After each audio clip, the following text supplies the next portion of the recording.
Hi friends, अस्सलाम वालेकुम। कैसे हैं आप सब? उम्मीद करती हूँ आप सब खैरियत से होंगे और आप सबकी दुआओं से अल्हम्दुलिल्लाह हम सब भी एकदम ठीक हैं।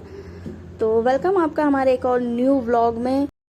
तो सुबह का आगाज़ होता है घर के कामों से और आज रात में आई थी बहुत ज़ोरों की आंधी, तो बस घर में साफ़ सफाइयाँ चल रही थी।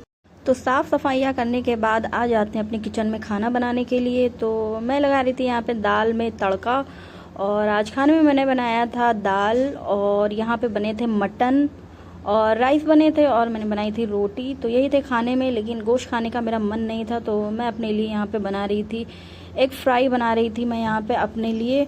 और अच्छा जी, मैं यहाँ पे क्या करती हूँ ना, जब मुझे एग फ्राई बनाने होते हैं तो मैं पहले अंडे को तोड़ के कटोरी में तोड़ लेती हूँ, फिर उसके बाद में मैं धीरे से तेल में डाल देती हूँ। इससे क्या होता है कि कभी जो आपके अंडे ख़राब निकलते हैं तो डायरेक्ट डालने से ये होता है कि हाँ, आपका तेल भी ख़राब हो जाएगा और अंडे भी ख़राब निकल जाते हैं। तो आजकल अंडे कुछ ज़्यादा ही ख़राब हो रहे हैं। तो यहाँ पे मैं एग फ्राई बना रही थी, और मुझे एग फ्राई कुछ इस तरह से पसंद है, एकदम से क्रिस्पी कुरकुरी, जो कि एकदम से रेड हो जाती है। तो जी मैं आपसे यहाँ पे कह ही रही थी, और आखिर में क्या हुआ, 2 अंडे में से 1 अंडा मेरा ख़राब ही निकल गया। तो जो मैं अपने लिए बनाई थी तो वो तो सही निकला, और जो भाई के लिए बनाना था वो तो पूरा ख़राब निकल गया। उसके बाद क्या होता है कि अगर अंडा ख़राब निकल जाए तो कुछ कुछ दिन के लिए तो अंडे को स्किप करना पड़ जाता है, क्योंकि घिन सी आ जाती है। तो भूख लगने के बाद में जब मैंने अंडा नहीं खाया, मैंने वो दे दिया था भाई को। तो मैंने सोचा अब क्या खाया जाए, तो बस अपने लिए मैं यहाँ पे बना रही थी भिंडी। अब आप लोग सोचेंगे तो भिंडी भिंडी मतलब बनाते हुए दिखा रही हैं, तो भिंडी ऐसी कोई वो चीज़ नहीं है बनाते हुए, बस मैं बना रही थी। तो मैंने सोचा इसकी रेसिपी आपके साथ भी शेयर करी जाए जिस तरह मैं बनाती हूँ। तो यहाँ पे मैंने भिंडी बना रही थी मैं लहसुन वाली, क्योंकि मुझे पर्सनली यही ज़्यादा पसंद है, मैं प्याज वाली कम खाती हूँ। तो यहाँ पे मैंने लहसुन डाल दिया था, और लाल होने के बाद में मैंने इसमें साबुत मिर्चे डाल दिए थे कट करके उसको, और फिर उसके बाद में मैंने इसमें भिंडी ऐड कर दिया था। और आप एक बार मेरी तरह बना के देखिए, बहुत ही अच्छी ये भिंडी बनती है, एकदम क्रिस्पी, एक एक भिंडी एकदम अलग अलग बनते हैं।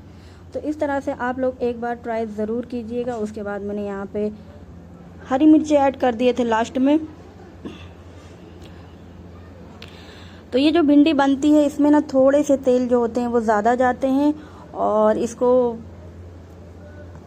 हाई फ्लेम पे ज़्यादातर इसको बनाना पड़ता है। तो मैं इसको हाई फ्लेम पे बना रही थी, इसीलिए बार बार मैं इसमें कलछी चलाते जा रही थी। तो ये क्रिस्पी कुरकुरी भिंडी आप भी एक बार बना के देखिए, बहुत ही टेस्टी बनती है। मैं अपने स्टाइल में इसी तरह से बनाती हूँ।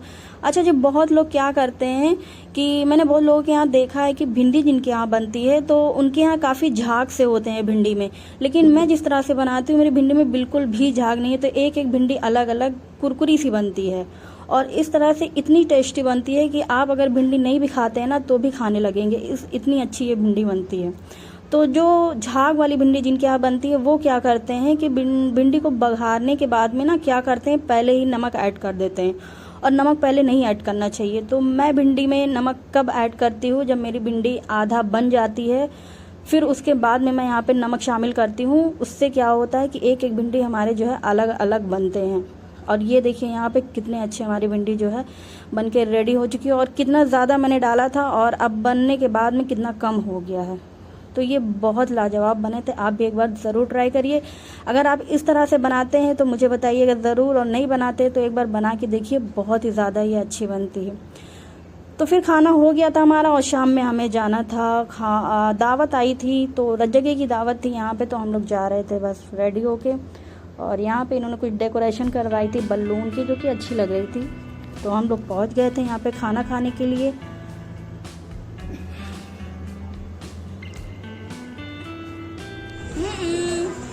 दादू दादू दादू नीचे देखो, नीचे देखो।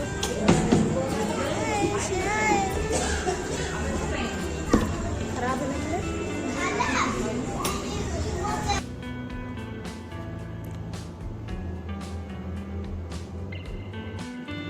तो खाना हम लोग का भी लग गया था यहाँ पे, और खाने में बनी हुई थी यहाँ पे बिरयानी और रायता था साथ में उसके।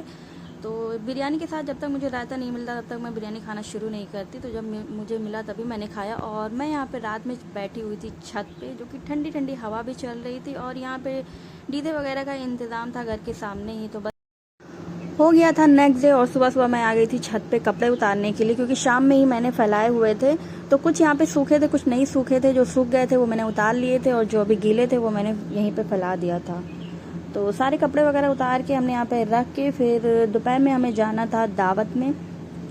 तो यहाँ पे हम लोग रेडी होके बस जा रहे थे दावत में।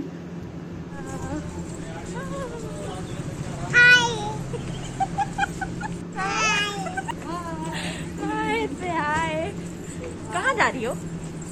कहाँ जा रही हो? बताओ। कहाँ जा रही हो? बता दो। सब कहाँ जा रही हो? कहाँ जा रही हो? और ज़ारा को मैंने बोला भी नहीं, वो फ़ोन देख के ही बस हाय बोलने लगी। और ऐसे ही होता है घर में भी, जब हम लोग बैठे हुए होते हैं और वो देखते हैं कि फ़ोन में कुछ वीडियो चल रहा है तो बस क्या करती है, हाय करती है और सलाम करती है। तो बहुत ही अच्छा लगता है। और माशाल्लाह से मेरी ज़ारा बहुत ही ज़्यादा क्यूट है। तो उसके बाद हमने खा लिया था यहाँ पे खाना, और इतना बड़ा पंखा देख के मैं बस खाना खाने के बाद यहीं पर बैठ गई, थोड़ी देर बैठी हुई थी। और इधर अम्मी और अपी भी बैठे हुए थे पंखे की हवा खाने के लिए।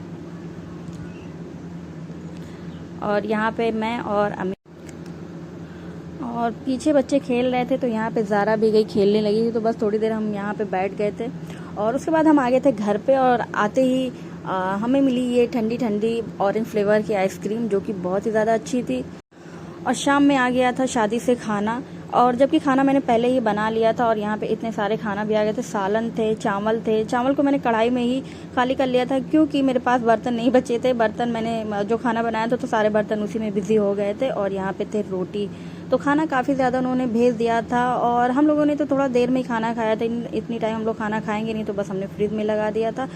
तो फ्रेंड्स, अब इस ब्लॉग को करने लगे हैं एंड। और ब्लॉग में आपको क्या अच्छा लगा बताइएगा ज़रूर। चैनल को ज़रूर सब्सक्राइब कीजिएगा। मिलते हैं अगले ब्लॉग में। अल्लाह हाफिज़।